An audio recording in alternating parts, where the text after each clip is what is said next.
এরে বাবা তুই এত ঘুমাও, শরীরের মধ্যে একটু হাতটা লাগায় মৃদু ধাক্কা দিয়া দেখে পুরো বডিটা কাঠের মতো শক্ত হয়ে গেছে।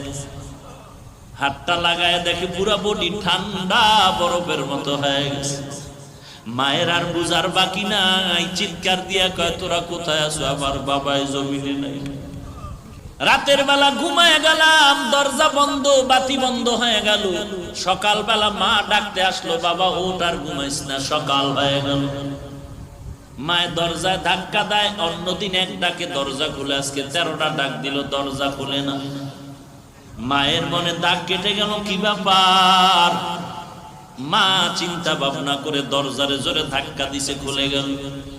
এরে বাবা তুই এত ঘুমাও, শরীরের মধ্যে একটু হাতটা লাগায় মৃদু ধাক্কা দিয়া দেখে পুরো বডিটা কাঠের মতো শক্ত হয়ে গেছে। হাতটা লাগায় দেখে পুরো বডি ঠান্ডা বরফের মতো হয়ে গেছে। মায়ের আর বুঝার বাকি নাই, চিৎকার দিয়া কয় তোরা কোথায় আছো? আমার বাবাই জমিনে নাই। এবার সবাই দৌড়ে এসে দেখে নাই, গতকালকে মাঠে ছিল। এখন সবাই কান্না করে, কেউ দৌড়ায় তাড়াতাড়ি ইমাম সাহেবের খবর দাও, জানাজা না পড়ায় যেন কোথাও না যায়। কেউ দৌড়াচ্ছে বাঁশ বাগানে, তাড়াতাড়ি বাঁশ কাটার ব্যবস্থা কর।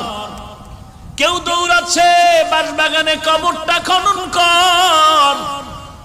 কেউ দৌড়াচ্ছে গরম পানি রেডি কর। জীবনের শেষ গোসল বড়ই পাতা দিয়া গরম পানি দিয়া রেডি করে দাও।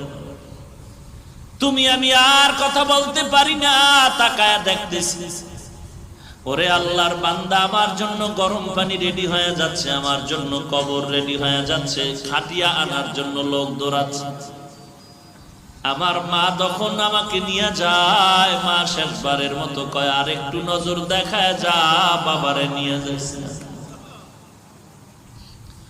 জানাজা পড়ায় চিরবিদায়। বাবা কবরের কিনারায় দাঁড়ায় দাঁড়ায় কান্না করে।